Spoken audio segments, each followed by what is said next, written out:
Oi, galera, boa tarde. Estou enviando o estudo bíblico para vocês dessa semana e veio no meu coração falar sobre um profeta que a gente conhece muito e prega N vezes a história. Mas, para mim, ele tem a ver com o momento que nós estamos vivendo hoje, que é o profeta Jonas. Eu quero ler com vocês o livro de Jonas, mas antes eu quero falar um pouquinho com vocês sobre o contexto histórico dele. Jonas está datado do ano 700 a.C. É o século em que Jeroboão II se torna rei de Israel. Então quer dizer que ainda estamos trabalhando no tempo pós-exílico. Já passou a monarquia unida. Salmaneser é o rei da Síria. E aí Jonas, nesses 100 anos, vai dividir seu ministério profético com dois grandes profetas desse período pós-exílico, que é Amós e Isaías. Isso sem contar...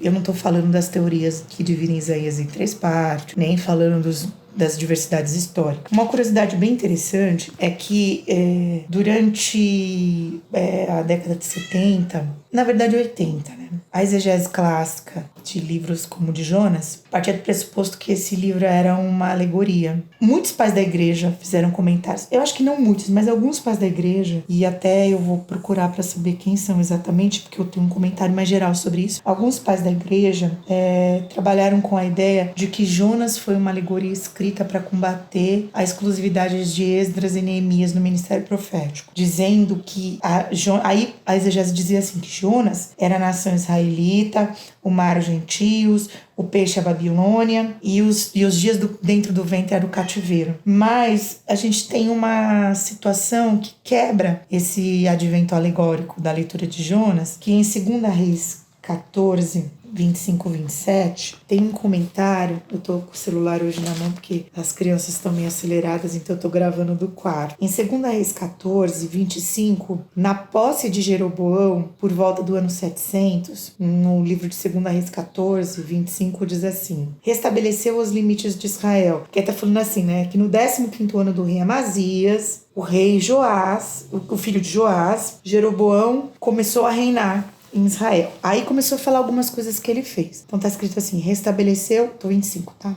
Restabeleceu os limites de Israel desde a Enbiamate até o mar da planície.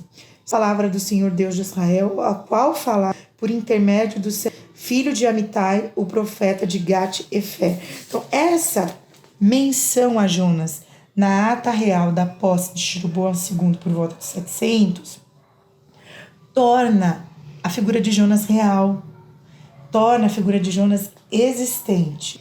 E aí, ele é engraçado que assim, Gat-Efé é próximo de Nazaré, né? E Jesus, em Mateus 12, de 39 a 41, a experiência do grande peixe, traz em discussão do judaísmo Jonas como um fato histórico. E assim, de um profeta de Nazaré para Nínive. Então, vou contar com vocês. Tem coisas que eu gostaria de comentar com vocês. Não tem em Atas, pelo menos eu não encontrei, não tem nenhuma menção de Atas assíricas de um avivamento durante o reino de Hadad-Nirari, que é o rei do ano 700. Mas tem uma citação em uma ata assírica que ocorreu nesse período do ano por volta de 800 a 783, nós estamos andando ao contrário que o calendário é antes de Cristo. Tem uma inscrição numa ata assírica, desse período de Hadad-Nirari, que diz que teve um grande movimento em direção ao monoteísmo em Nínive. Isso que faz pra gente pensar que talvez a pregação de Jonas tenha dado realmente certo, porque é o mesmo período. Outra coisa que aconteceu nesse período monoteísta de Hadad-Nirari em Nínive foi que teve 2 grandes epidemias uma em 765 e uma em 759. Essas epidemias ceifaram muitos ninivitas. A gente só precisa descobrir qual foi. Então, a primeira tarefa que eu tenho que dizer para você é se você encontra algum relato na Bíblia ou fora da Bíblia que diz que quais foram essas epidemias em Nínive por volta de 700. Teve um eclipse solar que assustou muita gente também, porque muita gente pensou que era um fim dos tempos. Junto com essas 2 epidemias, assim, Jonas chega em Nínive, a cidade está um caos idólatra, tem um eclipse do sol e 2 epidemias. Aí o pessoal ficou com medo do juízo divino. Quando Jonas pregou, se converteu. E aí as atas reais relatam um grande movimento ao monoteísmo. É um livro de muitos milagres. Nós vemos um Deus que faz muitas coisas naturais e sobrenaturais. Nós vemos um Deus que acalma uma tempestade, liberta uma tripulação, manda um grande peixe para salvar um homem e ele engole. Não tem relato de ser uma baleia. Então é a mesma teoria que fala que o fruto do Éden é uma maçã, talvez diga que esse aqui é uma baleia, mas não tem. É um peixe, né, que engoliu Jonas, salvou Jonas, uma planta que nasce do nada, um verme que aparece do nada, um vento que aparece do nada e salvação. Para mim é um Deus de muitos milagres sobrenaturais e naturais que se preocupa com todas as pessoas. Não importa a dinastia delas, não importa que cidade ela está. Mas é um Deus tão preocupado que ele é capaz de mover um profeta para visitar uma nação perdida para que haja conversão. Então diz assim, Jonatas 1 diz assim, veio a palavra do Senhor a Jonas, filho de Amitai, dizendo, dispõe-te, vai-te a grande Nínive e clama contra ela, porque a sua malícia subiu até mim. Quer dizer, por que uma cidade que não adora a Deus alcançou a Deus? Eu quero ouvir vocês sobre isso, porque assim, eu poderia pensar que Deus não se preocupa com nações que não se converteram a ele, mas essa nação chegou até ele. E, esqueci de falar, o nome Jonas significa pomba, tá?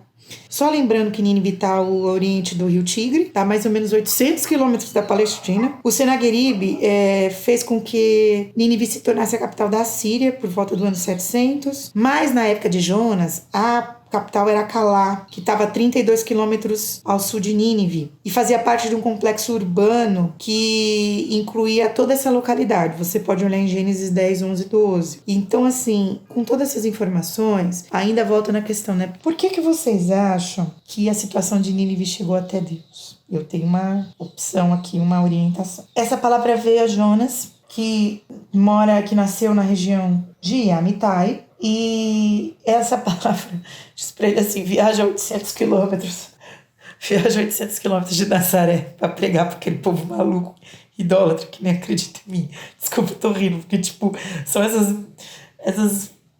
essas missões de Deus, assim, são bem malucas, né? Jonatas se dispôs, mas para fugir da presença do Senhor para Tarsis. Então, assim, ele se dispôs, mas aí ele resolveu ir para ele se dispôs, mas ele resolveu ir para Espanha. Ele não foi para dentro do Oriente, né? Ele foi para Espanha.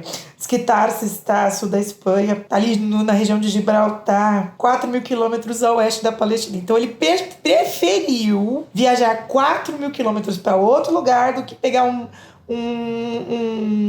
uma rota de 800 quilômetros até Nínive. Eu acho que tem mais a ver com nojo, com revolta, do que, né, com distância. E ele achou que ele fosse escapar da presença de Deus. Ele nunca leu o Salmo 139, eu acho. E tendo descido a Jope, achou um navio que ia para Tarsis. Pagou, pôs sua passagem e embarcou nele para ir com eles para Tarsis, para longe da presença do Senhor. Eu vou ficar até aqui, contar para vocês algumas coisas aqui para aula que a gente continuar. Então, primeira coisa, Jonas divide o seu profetismo com Isaías e Amós num tempo pós-exílico. É mencionado no livro de Reis, então ele não é alegórico, tecnicamente, tem uma menção de ata real. Tem uma menção de ata real ninivita dizendo que houve um grande movimento ao monoteísmo, porque as pessoas tinham medo do fim do mundo. 3 coisas aconteceram para esse movimento. 2 grandes epidemias com um intervalo de 50 anos e um eclipse solar que assustou geral. Jonas, que é pomba, preferiu viajar 4.000 quilômetros ao sul da Espanha para não ter que ir para Nínive. E sem ler o Salmo 139, passou pela cabeça dele que ele não ia estar na presença de Deus. E poderia fugir dela. Eu tenho 2 perguntas para vocês me ajudarem a responder nessa primeira etapa do estudo bíblico. A primeira pergunta é: como que uma nação desse tipo chegou até Deus? Segunda pergunta, e é uma pergunta que vocês precisam pesquisar, me descobrir se alguém acha quais são as epidemias que aconteceram nesse tempo. E aí eu quero dizer para você, pandemias e epidemias são momentos de grande aproximação de Deus. Então eu quero deixar um conselho para você. Pare de brigar por política e use esse tempo para pregar a palavra e o amor. Porque você tem um Deus que se preocupa com todos. E esta é uma boa hora para levar vidas ao céu. Me responde essas 2 perguntas. Por que esta nação chegou até Deus se eles não eram convertidos? E quais foram as 2 epidemias? Se alguém descobrir, posta aí pra mim, dá um like no canal, curte, compartilha. Nós estamos aí juntos para meditar sobre a palavra de Deus. Beijos, boa semana. Deus abençoe vocês.